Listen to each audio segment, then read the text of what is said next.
जाहीर आवाहन anti corruption bureau Beed तर्फे जनतेसाठी अतिशय महत्त्वपूर्ण आवाहन। बीड जिल्ह्यातील नागरिकांना आवाहन करण्यात येते की शासकीय कामाकरिता लाच मागणाऱ्या लोकसेवकांविरुद्ध तक्रार असल्यास लाचलुचपत प्रतिबंध विभाग बीड या कार्यालयाशी संपर्क साधावा। संपर्क शंकर शिंदे, पोलीस उपाधीक्षक बीड। संपर्क क्रमांक 93 55 100 100।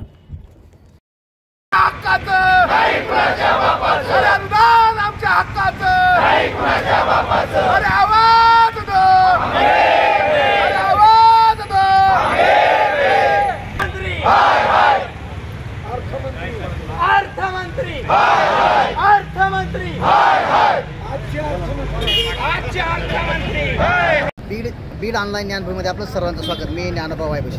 बीड जिल्ह्यातील खाजगी प्राथमिक उच्च माध्यमिक ज्या काही शाळा आहेत त्या शाळेचे शिक्षक आहेत त्यांनी आज सरकारकडं वेगवेगळ्या माध्यमातून मागणी करत आंदोलन केली। मात्र त्यांचं आजचं आंदोलन जे आहे ते आगळं वेगळं आहे। हे जे काही बीड जिल्ह्यातील सर्व शिक्षक आहेत त्यांनी भीक मागो आंदोलन करत बीड जिल्हा परिषद शाळेपासून या जिल्हाधिकारी कार्यालयापर्यंत भीक मागत आलेले आहेत आणि आता ते भीक मागितला जे काही पैसा गोळा झाला आहे तो मुख्यमंत्र्यांना निधीसाठी देणार आहेत। कारण आतापर्यंत आमच्याकडं दुर्लक्ष केलं आहे, आमच्या कुठल्याच मागण्या मान्य केल्या नाहीत। आता इथून पुढे तरी सरकारनं आमच्या ज्या काही मागण्या आहेत त्या पूर्ण कराव्यात अशी मागणी या ठिकाणी शिक्षकांनी केली जात आहे।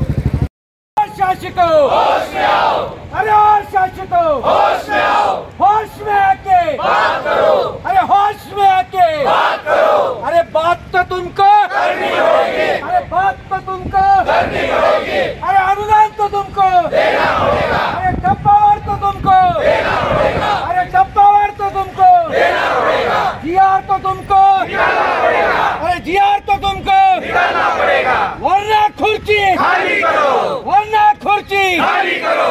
अरे शासको होश में आओ, अरे शासको होश, बात तो तुमको करनी पड़ेगी, अरे बात तो तुमको करनी पड़ेगी, वरना कुर्सी खाली करो, वरना कुर्सी खाली करो। Thank you. आमच्या हक्काचं नाही कुणाच्या बापाचं, आमच्या हक्काचं नाही कुणाच्या बापाचं, 100% अनुदान, 100% अनुदान। या अंशतः अनुदानित विनाअनुदानित कर्मचाऱ्यावर खूप अन्याय केला गेली 25 वर्ष झालं। परंतु आता अन्यायाला वाचा फोडण्यासाठी आम्ही जनजागृती आणि शासनाला एकदाचा निर्वाणीचा संदेश देणार आहोत की जर का येणाऱ्या कॅबिनेटमध्ये आपण आमच्या टप्पावाढीचा निर्णय नाही घेतला तर पुढच्या काळामध्ये जे काही उग्र स्वरूपाचं आंदोलन होईल, आत्मदहन कुणी करीन, आत्महत्या करीन, याला सर्वस्वी हे शासन जबाबदार राहणार आहे। नेमकं आज काय आंदोलन केलं, कशा पद्धतीने किती लोक सहभागी झाले? आज आम्ही बीड जिल्ह्यातून जवळपास 1000 लोक इथं जमा झालेलो आहोत। भीक मागो आंदोलन चालू आहे। शासनाला या भिकेच्या माध्यमातून आमची अवस्था, शासनापुढे आमच्या भावना मांडणार आहोत आणि जो काही निधी जमा होणार आहे तो शासनाच्या मुख्यमंत्री साहेबाच्या तिजोरीमध्ये तो जमा करणार आहोत। ओके, काय वेळ आहे? या संस्थेच्या ज्या शाळा आहेत त्या शाळामध्ये जवळपास 15 ते 20 वर्ष विनावेतन काम करण्याची वेळ या शिक्षकावर आलेली आहे। दुसरीकडे जर पाहिलं आपण तर जिल्हा परिषदेच्या शाळेमध्ये जे शिक्षक नियुक्त केले जातात आणि त्याचप्रमाणे हे शिक्षकसुद्धा अध्यापनाचं काम करतात। एकीकडे 100% पगार त्या शिक्षकांना द्यायचा आणि दुसरीकडे जिल्हा परिषद सारख्या जे शिक्षक आहेत त्यांना 100% पगार देऊन संस्थेवरले जे शिक्षक आहेत त्यांना विनावेतन काम, वेठ बिगाऱ्यासारखं काम करून घेण्याचं हे शासन अशा प्रकारचं जे काम करतं आहे ते अन्यायकारक आहे। आजवर लाखो आंदोलने झाली, हजारो आंदोलने झाली, परंतु योग्य तो न्याय देण्याचं काम कुठल्याही सरकारनं आजपर्यंत केलेलं नाही।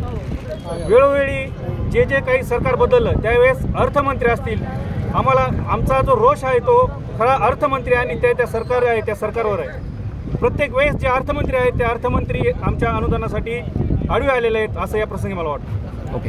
खास बीड शहरातील नागरिकांसाठी उत्तम ऑफर।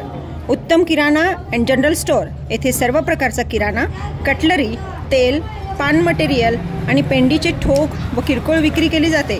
महिनाभराच्या किराणावर उत्तम ऑफर। एक वेळ अवश्य भेट द्या। संपर्क जुना मुंढा रोड, बालाजी मंदिर जवळ बीड।